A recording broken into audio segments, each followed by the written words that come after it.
الحلقة دي أنا هحكي لكم عن تجربة شخصية أنا مريت بيها. أنا فاكرة كويس أوي أول مرة قريت الآية دي، كنت قاعدة في المستشفى كان جنب ابني، كان سنه صغير ساعتها حوالي عنده 9 شهور، وكان تعبان جدا وكان لازم يدخل يعمل عملية، وطبعا لصغر سنه كان الموضوع شوية مش سهل، كان صعب. في الوقت ده أنا كنت لوحدي تماما وأنا قاعدة وقلبي بيترج، شغلت قرآن بصوت واطي ووقعت الآية دي في ودني: الرحمن الرحيم لا تحزن إن الله معنا. حسيت ساعتها كأن في حد قاعد جنبي، كأن ربنا بيحضني وبيقول لي أنا معاكي، أنت مش لوحدك.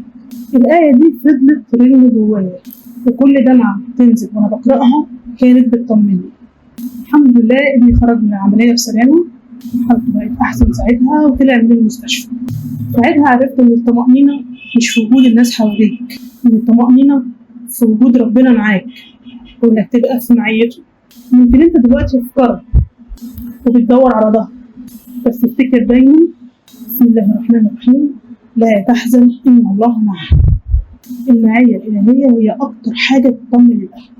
لو مر بيك الموقف ده لقيت آية سواء عينك جت عليها أو سمعتها عن طريق الصدفة وحسيت إن هي بتلبسك من جوه أو بترد على اللي جواك، يا ريت تكتبها لنا في التعليقات.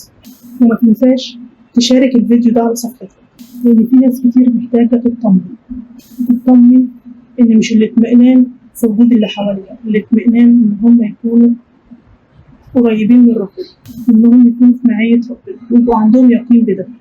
لو كلمة من اللي سمعتها لمستك، شارك الفيديو ده مع حد محتاج يسمع الكلام ده.